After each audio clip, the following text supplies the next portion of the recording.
ನಮಸ್ಕಾರಗಳಿದೆ.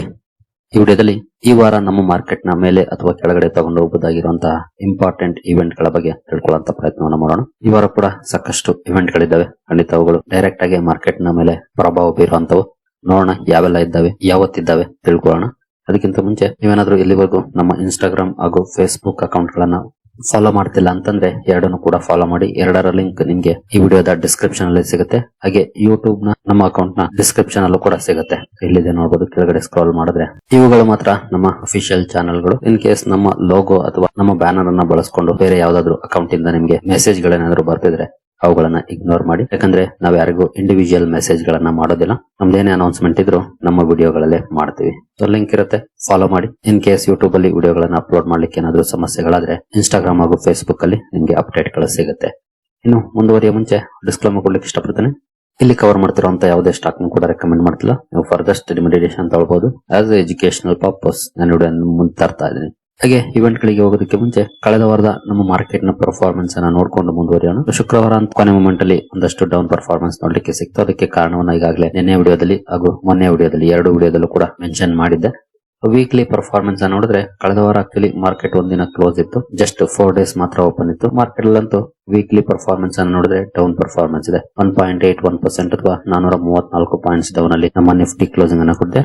ಇನ್ನು ಸೆನ್ಸೆಕ್ಸ್ ಕಡೆ ಬಂದ್ರೆ ಸೆನ್ಸೆಕ್ಸ್ ಅಲ್ಲೂ ಕೂಡ 5 days ಪರ್ಫಾರ್ಮೆನ್ಸ್ ಓಪನ್ ಮಾಡಿದ್ರು ಕೂಡ ಮೋರ್ ದನ್ 1% ಡೌನ್ ಪರ್ಫಾರ್ಮೆನ್ಸ್ ಇದೆ. ಹಿಂದಿನ ವಾರ ಒಳ್ಳೆ ಪರ್ಫಾರ್ಮೆನ್ಸ್ ಇತ್ತು. ಈ ವಾರದಲ್ಲಿ ಒಂದಷ್ಟು ಡೌನ್ ಫಾಲ್ ಇದೆ. ಅದರಲ್ಲೂ ನಿನ್ನೆ ಅಂದ್ರೆ ಫ್ರೈಡೆ ಕೊನೆ ಮೂಮೆಂಟ್ ಅಲ್ಲಿ ಡೌನ್ ಪರ್ಫಾರ್ಮೆನ್ಸ್ ನೋಡ್ಲಿಕ್ಕೆ ಸಿಕ್ತು. ಅದು ಓವರ್ ಆಲ್ ಮಾರ್ಕೆಟ್ ನ ನೆಗೆಟಿವ್ ಗೆ ತಗೊಂಡೋಯ್ತು ಅಂತ ಹೇಳ್ಬೋದು. ಇನ್ ಕೇಸ್ ಮಾರ್ಕೆಟ್ ಶುಕ್ರವಾರ ಫ್ಲಾಟಿಶ್ ಆಗಿ ಪರ್ಫಾರ್ಮ್ ಮಾಡಿದ್ರು ಕೂಡ ಸ್ವಲ್ಪ ಗ್ರೀನ್ ಅಲ್ಲಿ ಕ್ಲೋಸಿಂಗ್ ಇರ್ತಾ ಇತ್ತು weekly. But over all more than 1% down ಅಲ್ಲಿ ಕ್ಲೋಸಿಂಗ್ ಅನ್ನ ಕೊಟ್ಟಿದೆ. ಇನ್ನು ಅಮೆರಿಕನ್ ಮಾರ್ಕೆಟ್ ಯಾವ ರೀತಿ ಪರ್ಫಾರ್ಮ್ ಮಾಡಿದೆ ಅಂತ ನೋಡೋದಾದ್ರೆ ಡೌ ಜೋನ್ಸ್ ಅಲ್ಲಿ ನೋಡಬಹುದು ಶುಕ್ರವಾರ 0.72% ಅಥವಾ 363 ಪಾಯಿಂಟ್ಸ್ ಪಾಸಿಟಿವ್ ಪರ್ಫಾರ್ಮೆನ್ಸ್ ಇದೆ. ಶುಕ್ರವಾರ ಒಳ್ಳೆ ಪರ್ಫಾರ್ಮೆನ್ಸ್ ಇದೆ. ವೀಕ್ಲಿ ಪರ್ಫಾರ್ಮೆನ್ಸ್ ಅನ್ನು ಓಪನ್ ಮಾಡಿದ್ರೆ ವೀಕ್ಲಿ ಕೂಡ ಮೋರ್ ದನ್ 1% ಪಾಸಿಟಿವ್ ಅಲ್ಲಿ ಪರ್ಫಾರ್ಮೆನ್ಸ್ ಬಂದಿದೆ ಅಮೆರಿಕನ್ ಮಾರ್ಕೆಟ್ ಅಲ್ಲಿ. 597 ಪಾಯಿಂಟ್ಸ್ ಅಥವಾ 1.19% ಅಪ್ ಅಲ್ಲಿ ಡೌ ಜೋನ್ಸ್ ಕ್ಲೋಸಿಂಗ್ ಅನ್ನ ಕೊಟ್ಟಿದೆ. ಇನ್ನು ನಾಸ್ಟಾಕ್ ಕಡೆ ಬಂದ್ರೆ ನಾಸ್ಟಾಕ್ ಅಲ್ಲಿ ಶುಕ್ರವಾರ 0.2% ಪಾಸಿಟಿವ್ ಇದೆ ಪರ್ಫಾರ್ಮೆನ್ಸ್. ಸ್ವಲ್ಪ ಮಟ್ಟಿಗೆ ಪಾಸಿಟಿವ್ ಅಲ್ಲಿ ಪರ್ಫಾರ್ಮ್ ಮಾಡಿದೆ. 5 days ಪರ್ಫಾರ್ಮೆನ್ಸ್ ತುಂಬಾ ಚೆನ್ನಾಗಿದೆ. 2.24% ಅಥವಾ 591 ಪಾಯಿಂಟ್ಸ್ ಅಪ್ ಅಲ್ಲಿ ನಾಸ್ಟಾಕ್ ಕ್ಲೋಸಿಂಗ್ ಅನ್ನ ಕೊಟ್ಟಿದೆ ಕಳೆದ ವಾರದಲ್ಲಿ. ಅಮೆರಿಕನ್ ಮಾರ್ಕೆಟ್ ಅಂತೂ ಒಳ್ಳೆ ಪರ್ಫಾರ್ಮೆನ್ಸ್ ಅನ್ನ ಮಾಡಿದೆ. ಬಟ್ ಇಂಡಿಯನ್ ಮಾರ್ಕೆಟ್ ಸ್ಟ್ರಗಲ್ ಮಾಡಿದೆ ಕಳೆದ ವಾರದಲ್ಲಿ. ಇನ್ನು ಇವೆಂಟ್ ಗಳ ಕಡೆ ನಾವು ಬರೋದಾದ್ರೆ ಮೊದಲಿಗೆ ಸದ್ದು ಮಾಡೋದು ಯುದ್ಧಕ್ಕೆ ಸಂಬಂಧಪಟ್ಟಂತೆ ಬರುವಂತಹ ಪ್ರತಿಯೊಂದು ಅಪ್ಡೇಟ್ ಕೂಡ ಮಾರ್ಕೆಟ್ ನ ಮೇಲೆ ಡೈರೆಕ್ಟ್ ಇಂಪ್ಯಾಕ್ಟ್ ಅನ್ನ ಮಾಡುತ್ತೆ. ಬಟ್ ಡೊನಾಲ್ಡ್ ಟ್ರಂಪ್ ಅವರ ಕಡೆಯಿಂದ ಹಲವು ಸ್ಟೇಟ್ಮೆಂಟ್ ಗಳು ಬರ್ತಾನೆ ಇರುತ್ತವೆ ಪ್ರತಿದಿನ ಕೂಡ. ಇವತ್ತು ಕೂಡ ಒಂದು ಸ್ಟೇಟ್ಮೆಂಟ್ ಬಂದಿದೆ ನೋಡಬಹುದು. Trump says Iran has agreed to no nuclear weapons. Nuclear weapons ಗೆ ನೋ ಅಂತ ಒಪ್ಕೊಂಡಿದೆ ಇರಾನ್ ಅಂತ ಹೇಳಿದರೆ. ಬಟ್ ಪದೇ ಪದೇ ಈ ರೀತಿ ಸ್ಟೇಟ್ಮೆಂಟ್ ಗಳನ್ನ ಕೊಡ್ತಿರ್ತಾರೆ ಇರಾನ್. ಮತ್ತೆ ನಾವ್ ಹಂಗೆ ಹೇಳಿಲ್ಲ ಅಂತ ಹೇಳುತ್ತೆ. ಸಾಕಷ್ಟು ಬಾರಿ ಈ ರೀತಿ ಅಪ್ಡೇಟ್ ಗಳು ಬಂದಿದ್ದಾವೆ. ಬಟ್ ಮತ್ತೆ ಇದೇ ಮಾತನ್ನ ಡೊನಾಲ್ಡ್ ಟ್ರಂಪ್ ಇವತ್ತು ರಿಪೀಟ್ ಮಾಡಿದ್ದಾರೆ. ಏನು ಇರಾನ್ ನ ಟಾಪ್ ನೆಗೋಷಿಯೇಟರ್ ಮೊಹಮ್ಮದ್ ಬಗೇರ್ ಕಲಿಬಾಫ್ ಅವರಿಂದ ಕೂಡ ಒಂದು ಅಪ್ಡೇಟ್ ಬಂದಿದೆ ನೋಡಬಹುದು. No trust in the enemies promises. Qalibaf draws red line and talks demands concrete results. ಅಂದ್ರೆ ಅವರ ಪ್ರಾಮಿಸಸ್ ಅಲ್ಲಿ ನಮ್ಗೆ ನಂಬಿಕೆ ಇಲ್ಲ ಅಂತ ಹೇಳಿದ್ದಾರೆ. ಮಾತುಕತೆಗಳಲ್ಲಿ ಅಷ್ಟೇನು ಪ್ರಗತಿ ಆಗ್ತಾ ಇಲ್ಲ. ಕಾಂಕ್ರೀಟ್ ರಿಸಲ್ಟ್ಸ್ ಗೆ ಇವರು ಡಿಮಾಂಡ್ ಮಾಡ್ತಿದ್ದಾರೆ. ಅಂದ್ರೆ ಪ್ರಾಪರ್ ರಿಸಲ್ಟ್ಸ್ ಬರೋ ರೀತಿಯಲ್ಲಿ ಮಾತುಕತೆಗಳಿರ್ಬೇಕು ಅಂತ. ಗೊತ್ತಿಲ್ಲ ಇದು ಇನ್ನು ಎಲ್ಲಿಗೆ ಹೋಗುತ್ತೆ ಅಂತ. ಸದ್ಯದ ಮಟ್ಟಿಗಂತೂ ಮಾತುಕತೆಗಳು ಸಕ್ಸಸ್ ಆಗೋ ಲಕ್ಷಣಗಳಂತೂ ಕಾಣ್ತಾ ಇಲ್ಲ. ಯಾಕಂದ್ರೆ ಇಬ್ರು ಕಡೆಯಿಂದ ಕೂಡ ತಮ್ಮ ಮೂಗಿನ ನೇರಕ್ಕೆ ಹೇಳಿಕೆಗಳು ಹರಿದಾಡುತ್ತವೆ. ಹಾಗಾಗಿ ಒಪ್ಪಂದ ಅಂತೂ ಆಗುವಂತ ಲಕ್ಷಣಗಳು ಸದ್ಯದ ಮಟ್ಟಿಗೆ ಕಾಣ್ತಿಲ್ಲ. ಬಟ್ ಇದ್ರ ಮೇಲೆ ಹೆಚ್ಚಿನ ಫೋಕಸ್ ಇದ್ದೇ ಇರುತ್ತೆ ಮಾರ್ಕೆಟ್. ಯಾಕಂದ್ರೆ ಮಾರ್ಕೆಟ್ ನ ಮೇಲೆ ಡೈರೆಕ್ಟ್ ಆಗಿ ಪ್ರಭಾವ ಬೀರೋದ್ರಿಂದ.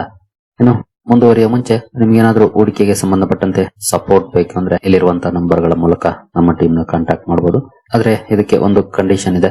ಅದೇನಂತಂದ್ರೆ ನೀವು ನಮ್ಮ ಮೂಲಕ ಅಕೌಂಟ್ ಅನ್ನು ಓಪನ್ ಮಾಡ್ಕೊಂಡಿರ್ಬೇಕು. ಇನ್ ಕೇಸ್ ಇನ್ನು ಓಪನ್ ಮಾಡ್ಕೊಂಡಿಲ್ಲ ಅಂತಂದ್ರೆ ಡಿಸ್ಕ್ರಿಪ್ಷನ್ ನ ಕೊನೆಯಲ್ಲಿ ಅಕೌಂಟ್ ಓಪನ್ ಮಾಡ್ಕೊಳ್ಳುವಂತ ಲಿಂಕ್ ಇರುತ್ತೆ. ಅದನ್ನ ಬಳಸ್ಕೊಂಡು ಓಪನ್ ಮಾಡ್ಕೊಂಡು ಸಂಪರ್ಕ ಮಾಡಬಹುದು. ಇನ್ನು ಇವೆಂಟ್ ಗಳ ಕಡೆ ಬರೋದಾದ್ರೆ ಯೂರೋಝೋನ್ ನ ಸಿಪಿಐ ಡೇಟಾ ರಿಲೀಸ್ ಆಗ್ತಾ ಇದೆ ಈ ವಾರದಲ್ಲಿ. ನೋಡಬಹುದು 2ನೇ ತಾರೀಕು ಅಂದ್ರೆ ಮಂಗಳವಾರ ರಿಲೀಸ್ ಆಗ್ತಾ ಇದೆ. 3.3% ಬರ್ಬೋದು ಅಂತ ಎಸ್ಟಿಮೇಟ್ ಮಾಡ್ತಾರೆ. ಹಿಂದಿನ ಸಲ 3% ಎಸ್ಟಿಮೇಟ್ ಮಾಡಿದ್ರು, 3% ಬಂತು. ಈ ಸಲ 3.3% ಎಸ್ಟಿಮೇಟ್ ಮಾಡಿದ್ದಾರೆ. ಅಂದ್ರೆ ಎಸ್ಟಿಮೇಷನ್ಸ್ ಅನ್ನ ಜಾಸ್ತಿ ಮಾಡಿದ್ದಾರೆ. ಕಾರಣ ಯುದ್ಧದ ಪ್ರಭಾವ. ಎಲ್ಲಾ ಕಡೆ ಕೂಡ ಇದರ ಪ್ರಭಾವ ಕಂಡು ಬರ್ತಾ ಇದೆ. ಯೂರೋಝೋನ್ 3.3% ಬರ್ಬೋದು ಅಂತ ಎಸ್ಟಿಮೇಟ್ ಮಾಡ್ತಿದ್ದಾರೆ. 2ನೇ ತಾರೀಕು ವಾಚ್ ಮಾಡಬಹುದು ಯಾವ ರೀತಿ ಇರುತ್ತೆ ಯೂರೋಝೋನ್ ನ ಇನ್ಫ್ಲೇಷನ್ ಡೇಟಾ ಅಂತ. ಇನ್ನು ನೆಕ್ಸ್ಟ್ ಅಪ್ಡೇಟ್ ಗೆ ನಾವು ಬರೋದಾದ್ರೆ ಇಂಪಾರ್ಟೆಂಟ್ ಮೀಟಿಂಗ್ ಅಂತಾನೆ ಹೇಳ್ಬೋದು ಇಂಡಿಯಾ ವಿಚಾರದಲ್ಲಿ. ನಮ್ಮ RBI monetary policy committee meeting ಇದೆ. ಜೂನ್ 3ನೇ ತಾರೀಕು ಶುರು ಆಗ್ತಾ ಇದೆ, 5ನೇ ತಾರೀಕು ಮುಗಿಯುತ್ತೆ. 5ನೇ ತಾರೀಕು ಬೆಳಗ್ಗೆ 10 ಗಂಟೆಗೆ RBI ಗವರ್ನರ್ ಮೀಡಿಯಾಗೆ ಬ್ರೀಫ್ ಮಾಡ್ತಾರೆ, ಏನೆಲ್ಲ ಡಿಸಿಷನ್ ತಗೊಂಡಿದ್ದಾರೆ, ಹಾಗೆ ಯುದ್ಧದ ಕಾರಣಕ್ಕೆ ಇನ್ಫ್ಲೇಷನ್ ಹಾಗೂ GDP ಗ್ರೋತ್ ವಿಚಾರದಲ್ಲಿ ಏನೆಲ್ಲ ಬದಲಾವಣೆಗಳಾಗಬಹುದು ಅಂದ್ರೆ ಎಸ್ಟಿಮೇಷನ್ಸ್ ಅಲ್ಲಿ, ಇದನ್ನೆಲ್ಲ ಎಕ್ಸ್ಪ್ಲೈನ್ ಮಾಡ್ತಾರೆ. ಅದನ್ನ ವಾಚ್ ಮಾಡಬೇಕಾಗುತ್ತೆ. ಎಸ್ಪೆಷಲಿ ರೆಪೋ ರೇಟ್ ಅಲ್ಲಂತೂ ಬದಲಾವಣೆ ಆಗುವಂತ ಚಾನ್ಸಸ್ ತುಂಬಾ ಕಮ್ಮಿ, 5.25% ಮುಂದುವರಿಬಹುದು ಅಂತ ಇದೆ. ಬಟ್ ಎಕಾನಮಿಗೆ ಸಂಬಂಧಪಟ್ಟಂತೆ, ಇನ್ಫ್ಲೇಷನ್ ಗೆ ಸಂಬಂಧಪಟ್ಟಂತೆ, ಯುದ್ಧಕ್ಕೆ ಸಂಬಂಧಪಟ್ಟಂತೆ, ಹಾಗೆ ನಮ್ಮ ರಿಸರ್ವ್ಸ್ ಗೆ ಸಂಬಂಧಪಟ್ಟಂತೆ ಯಾವ ರೀತಿಯ ಅಪ್ಡೇಟ್ ಗಳನ್ನ RBI ಕೊಡುತ್ತೆ, ಹಾಗೆ ಗ್ರೋತ್ ಮೊಮೆಂಟಮ್ ಅನ್ನ ಕಾಪಾಡಿಕೊಳ್ಳಿಕ್ಕೆ, ಇನ್ಫ್ಲೇಷನ್ ಕಂಟ್ರೋಲ್ ಮಾಡ್ಲಿಕ್ಕೆ ಯಾವ ರೀತಿಯ ಮೆಜರ್ಸ್ ಅನ್ನ ತಗೊಳ್ತಾರೆ, ಇದ್ರ ಮೇಲೆ ಹೆಚ್ಚಿನ ಫೋಕಸ್ ಇರುತ್ತೆ. ಅಂದ್ರೆ ಸಂಜಯ್ ಮಲ್ಹೋತ್ರಾ ಅವರ ಕಮೆಂಟ್ರಿ ಏನಿರುತ್ತೆ ಅದ್ರ ಮೇಲೆ ಹೆಚ್ಚಿನ ಫೋಕಸ್ ಇರುತ್ತೆ. ಹಾಗಾಗಿ ಈ ವಾರ ಕ್ಲೋಸ್ಲಿ ವಾಚ್ ಮಾಡಬೇಕಾಗುತ್ತೆ ಯಾವ ರೀತಿಯ ಡಿಸಿಷನ್ RBI ಇಂದ ಬರುತ್ತೆ ಅಂತ. ರೇಟ್ಸ್ ಅಂತೂ ಬದಲಾಗುವಂತ ಚಾನ್ಸಸ್ ಕಮ್ಮಿ, ಬಟ್ ಕಮೆಂಟ್ರಿ ಯಾವ ರೀತಿ ಇರುತ್ತೆ ಅದು ಡೈರೆಕ್ಟ್ ಆಗಿ ಮಾರ್ಕೆಟ್ ಮೇಲೆ ಪ್ರಭಾವ ಬೀರುವಂತದ್ದಾಗಿರುತ್ತೆ. ಹಾಗಾಗಿ ಜೂನ್ 5ನೇ ತಾರೀಕು ಯಾವ ರೀತಿಯ ಅಪ್ಡೇಟ್ ಅನ್ನ RBI ಕೊಡುತ್ತೆ ಅನ್ನೋದನ್ನ ನಾವು ಕ್ಲೋಸ್ಲಿ ವಾಚ್ ಮಾಡಬೇಕಾಗುತ್ತೆ.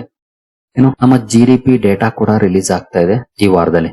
ಡೇಟ್ ನೋಡಬಹುದು 5/6/2026 5ನೇ ತಾರೀಕು ಅಂದ್ರೆ ಶುಕ್ರವಾರ ರಿಲೀಸ್ ಆಗ್ತಾ ಇದೆ. ಶುಕ್ರವಾರ ಮಾರ್ಕೆಟ್ ಕ್ಲೋಸ್ ಆದ್ಮೇಲೆ ರಿಲೀಸ್ ಆಗುತ್ತೆ. ನೀವು ಇಲ್ಲಿ ನೋಡಬಹುದು 16 ಅಂತ ಇದೆ, ಅಂದ್ರೆ 4 ಗಂಟೆಗೆ ಮಾರ್ಕೆಟ್ ಕ್ಲೋಸ್ ಆದ್ಮೇಲೆ ರಿಲೀಸ್ ಆಗೋದ್ರಿಂದ ನಮಗೆ ಮಾರ್ಕೆಟ್ ರಿಯಾಕ್ಷನ್ ನೋಡ್ಲಿಕ್ಕೆ ಸಿಗೋದು ಅದರ ನೆಕ್ಸ್ಟ್ 8th ಜೂನ್ಗೆ.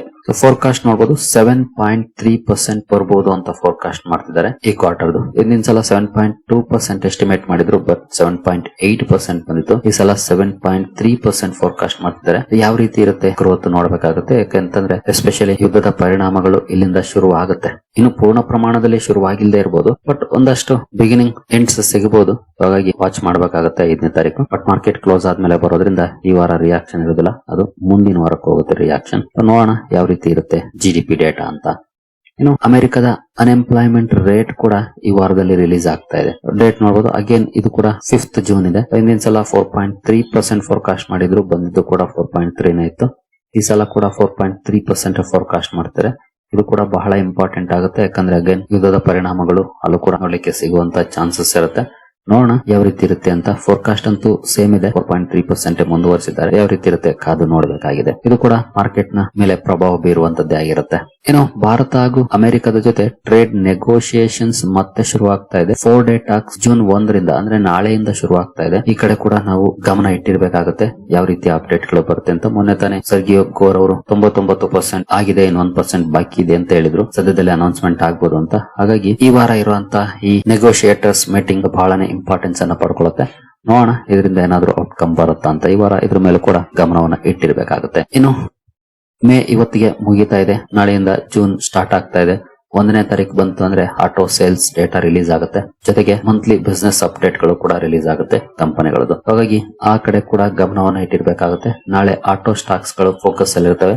ನಾಳೆ ನಾಡಿದ್ದು ಇನ್ನು 1-2-3 ಡೇಸ್ ಬರ್ತಾನೆ ಇರುತ್ತೆ ಒಂದಲ್ಲ ಒಂದು ಕಂಪನಿ ಅಪ್ಡೇಟ್ ಗಳು. ಮೇಜರ್ ಆಗಿ ನಾಳೆ ಕಂಪನಿಗಳ ಅಪ್ಡೇಟ್ ಬರುತ್ತೆ.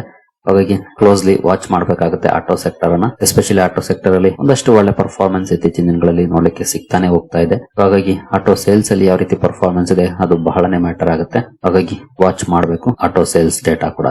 ಇನ್ನು ಕ್ರೂಡ್ ಸದ್ಯದ ಮಟ್ಟಿಗೆ $91 ಅಲ್ಲಿದೆ. 100 ಅನ್ನ ಕ್ರಾಸ್ ಮಾಡಿತ್ತು, ಮತ್ತೆ $91 ಗೆ ಬಂದಿದೆ. ಒಳ್ಳೆ ಬೆಳವಣಿಗೆ ಇಂಡಿಯನ್ ಪರ್ಸ್ಪೆಕ್ಟಿವ್ ಅಲ್ಲಿ ನಾವು ನೋಡೋದಾದ್ರೆ. ಇನ್ನು ಕೆಳಗಡೆ ಬಂದ್ರೆ ಇನ್ನೂ ಒಳ್ಳೆ ಬೆಳವಣಿಗೆ ಆಗುತ್ತೆ. ಬಟ್ ಸದ್ಯದ ಮಟ್ಟಿಗೆ 91 ಅಲ್ಲಿ ಇದೆ. ಇಲ್ಲಿ ಯಾವ ರೀತಿ ಪರ್ಫಾರ್ಮೆನ್ಸ್ ಬರುತ್ತೆ ಅದು ಮಾರ್ಕೆಟ್ ನ ಮೇಲೆ ಡೈರೆಕ್ಟ್ ಪ್ರಭಾವ ಬೀರುವಂತದ್ದಾಗಿರುತ್ತೆ. ಹಾಗಾಗಿ ಇದನ್ನು ಕೂಡ ನಾವು ಕ್ಲೋಸ್ಲಿ ವಾಚ್ ಮಾಡಬೇಕಾಗುತ್ತೆ, ಕ್ರೂಡ್ ಯಾವ ರೀತಿ ರಿಯಾಕ್ಟ್ ಮಾಡುತ್ತೆ ಅಂತ. ಇನ್ನು FIS DIS ಡೇಟಾ. FIS ಅಂತೂ ಈ ಮಂತ್ ಅಲ್ಲಿ ಭರ್ಜರಿಯಾಗಿ ಸೇಲ್ ಮಾಡಿದ್ದಾರೆ. 55,963 ಕೋಟಿ, ಆಲ್ಮೋಸ್ಟ್ 56,000 ಕೋಟಿ ಸೇಲ್ ಮಾಡಿದ್ದಾರೆ. ಬಟ್ DIS ಅದಕ್ಕಿಂತ ಜಾಸ್ತಿ ಬೈ ಕೂಡ ಮಾಡಿದ್ದಾರೆ, 82,668 ಕೋಟಿ. ನೋಡೋಣ ಈ ತಿಂಗಳಲ್ಲಿ ಯಾವ ರೀತಿ ಇರುತ್ತೆ FIS ಇಂದ ಪರ್ಫಾರ್ಮೆನ್ಸ್ ಅಂತ. ಏನೋ ರಿಸಲ್ಟ್ ಕಡೆ ಬಂದ್ರೆ ರಿಸಲ್ಟ್ ಆಲ್ಮೋಸ್ಟ್ ಮುಗಿದಿದೆ. ಬೆರಳೆಣಿಕೆ ಎಷ್ಟು ಕಂಪನಿಗಳ ನಂಬರ್ಸ್ ಬಾಕಿ ಇರುತ್ತೆ, ಇವುಗಳನ್ನು ಕೂಡ ವಾಚ್ ಮಾಡಬಹುದು. ಇನ್ನು ಈ ವಾರದಲ್ಲಿ 2 IPOಗಳು ಓಪನ್ ಆಗ್ತಾ ಇದೆ ತುಂಬಾ ದಿನದ ನಂತರ. ಎಸ್ಪೆಷಲಿ ಮೇ ತಿಂಗಳಲ್ಲಿ ಜಸ್ಟ್ 1-2 IPOಗಳಿದ್ವು. ನಂತರ ಈಗ ಜೂನ್ ಅಲ್ಲಿ ಅದರಲ್ಲೂ ಮೊದಲನೇ ವಾರನೇ 2 IPOಗಳು ಓಪನ್ ಆಗ್ತಿದೆ. CMR ಗ್ರೀನ್ ಟೆಕ್ನಾಲಜೀಸ್ ಒಂದು 3ನೇ ತಾರೀಕು ಓಪನ್ ಆಗ್ತಿದೆ, 5ನೇ ತಾರೀಕು ಓಪನ್ ಇರುತ್ತೆ. ಇನ್ನು ಹೆಕ್ಸಾಗಾನ್ ನ್ಯೂಟ್ರಿಷನ್ ಕೂಡ 5ನೇ ತಾರೀಕಿಂದ ಓಪನ್ ಆಗ್ತಾ ಇದೆ. ಇವುಗಳನ್ನು ಕೂಡ ಸ್ಟಡಿ ಮಾಡಬಹುದು ಇಂಟ್ರೆಸ್ಟ್ ಇರೋರು. ಇನ್ನು ಡಾಲರ್ ವರ್ಸಸ್ ರೂಪಿ. ಡಾಲರ್ ಎದುರುಗಡೆ ರೂಪಿ ತುಂಬಾನೇ ವೀಕ್ ಆಗಿತ್ತು. ಆಲ್ಮೋಸ್ಟ್ 96.5 96.6 ವರೆಗೂ ಕೂಡ ಹೋಗಿತ್ತು. ನಂತರ ಅಲ್ಲಿಂದ ಒಂದಷ್ಟು ಸ್ಟ್ರಾಂಗ್ ಪರ್ಫಾರ್ಮೆನ್ಸ್ ನೋಡಲಿಕ್ಕೆ ಸಿಕ್ಕಿದೆ. 95 ಅಲ್ಲಿದೆ ಸದ್ಯದ ಮಟ್ಟಿಗೆ. ನೋಡೋಣ ಈ ವಾರ ಯಾವ ರೀತಿ ಇರುತ್ತೆ ಅಂತ ಪರ್ಫಾರ್ಮೆನ್ಸ್. ಇದರ ಕಡೆ ಕೂಡ ನಾವು ಗಮನವನ್ನು ಇಟ್ಟಿರ್ಬೇಕಾಗುತ್ತೆ ಯಾವ ರೀತಿ ಇರುತ್ತೆ ರೂಪಿ ಪರ್ಫಾರ್ಮೆನ್ಸ್ ಅಂತ. ಏನು ಗೋಲ್ಡ್ ಆಲ್ಮೋಸ್ಟ್ 1,61,000 ರೇಂಜ್ ಬೌಂಡ್ ಆಗಿ ಟ್ರೇಡ್ ಆಗ್ತಾ ಇದೆ. ಯಾವ ಕಡೆನೂ ದೊಡ್ಡ ಮೊಮೆಂಟಮ್ ನೋಡ್ಲಿಕ್ಕೆ ಸಿಗ್ತಾ ಇಲ್ಲ. ಈ ವಾರ ಕೂಡ ವಾಚ್ ಮಾಡಬಹುದು ಯಾವ ರೀತಿ ಇರುತ್ತೆ ಇಲ್ಲಿ ಪರ್ಫಾರ್ಮೆನ್ಸ್ ಅಂತ. ಏನು ಈ ವಾರದ ಕಾರ್ಪೊರೇಟ್ ಆಕ್ಷನ್ ಕಡೆ ಬಂದ್ರೆ ಹಲವು ಕಂಪನಿಗಳು ಡಿವಿಡೆಂಡ್ ಕಾರಣಕ್ಕೆ ಸುದ್ದಿಯಲ್ಲಿರುತ್ತವೆ. ಆನಂದ್ ರತಿ ವೆಲ್ತ್ ನ ಬೋನಸ್ ಇಶ್ಯೂ ಇರುತ್ತೆ 1:1 ರೇಷಿಯೋದಲ್ಲಿ. 3ನೇ ತಾರೀಕು ಸ್ಟಾಕ್ ಪ್ರೈಸ್ ಅಡ್ಜಸ್ಟ್ ಆಗುತ್ತೆ, ಅಂದ್ರೆ ಅವತ್ತು ಎಕ್ಸ್ ಡೇಟ್ ಆಗಿರುತ್ತೆ. ಹಾಗಾಗಿ ಏನು ಟ್ರೆಂಟ್ ಬೋನಸ್ ಇಶ್ಯೂ ಕೂಡ ಇದೆ 1:2 ರೇಷಿಯೋದಲ್ಲಿ, ಅಂದ್ರೆ 2 ಶೇರ್ಗಳಿದ್ರೆ 1 ಶೇರ್ ಅನ್ನು ಕಂಪನಿ ಬೋನಸ್ ಆಗಿ ಕೊಡ್ತಾ ಇದೆ. 4 ಜೂನ್ ಎಕ್ಸ್ ಡೇಟ್ ಆಗಿರುತ್ತೆ, ಅವತ್ತು ಟ್ರೆಂಟ್ ಶೇರ್ ಪ್ರೈಸ್ ಕೂಡ ಅಡ್ಜಸ್ಟ್ ಆಗುತ್ತೆ. ಇನ್ನು ವಿಪ್ರೋ ಬೈಬ್ಯಾಕ್ ಇದೆ 5th ಜೂನ್ ರೆಕಾರ್ಡ್ ಡೇಟ್ ಆಗಿರುತ್ತೆ. ಇವುಗಳನ್ನು ಕೂಡ ವಾಚ್ ಮಾಡಬಹುದು ಡ್ಯೂರಿಂಗ್ ಕಾರ್ಪೊರೇಟ್ ಆಕ್ಷನ್ ಸ್ಟಾಕ್ ಗಳಲ್ಲಿ ಯಾವ ರೀತಿ ಪರ್ಫಾರ್ಮೆನ್ಸ್ ನೋಡಲಿಕ್ಕೆ ಸಿಗುತ್ತೆ ಅಂತ. ಸರಿಗಳಿರಿ, ಈ ಎಲ್ಲ ಅಪ್ಡೇಟ್ಸ್ ನಿಮಗೆ ಇಷ್ಟ ಆಗಿದೆ ಅನ್ಕೊಳ್ತೀನಿ. ಹಾಗೆ ಡಿಸ್ಕ್ರಿಪ್ಷನ್ ಅಲ್ಲಿ ಅಕೌಂಟ್ ಅನ್ನು ಓಪನ್ ಮಾಡ್ಕೊಳ್ಳುವಂತಹ ಲಿಂಕ್ ಇದೆ, ಅಕೌಂಟ್ ಅನ್ನು ಓಪನ್ ಮಾಡ್ಕೊಳ್ಬಹುದು. ಹಾಗೆ ನಮ್ಮ ಇನ್ಸ್ಟಾಗ್ರಾಮ್ ಹಾಗೂ ಫೇಸ್ಬುಕ್ ಅಕೌಂಟ್ ಗಳನ್ನು ಕೂಡ ಫಾಲೋ ಮಾಡಿ. ಯೂಟ್ಯೂಬ್ ಅಲ್ಲಿ ಏನಾದ್ರು ಅಪ್ಡೇಟ್ ಗಳು ಬಂದಿಲ್ಲ ಅಂದ್ರೆ ಇನ್ಸ್ಟಾಗ್ರಾಮ್ ಅಥವಾ ಫೇಸ್ಬುಕ್ ಅಲ್ಲಿ ಸಿಗುತ್ತೆ. ಸರಿಗಳಿರಿ, ಮುಂದಿನ ವಿಡಿಯೋದಲ್ಲಿ ಸಿಗೋಣ. ಇಲ್ಲಿವರೆಗೂ ಜೈ ಹಿಂದ್, ಜೈ ಕರ್ನಾಟಕ.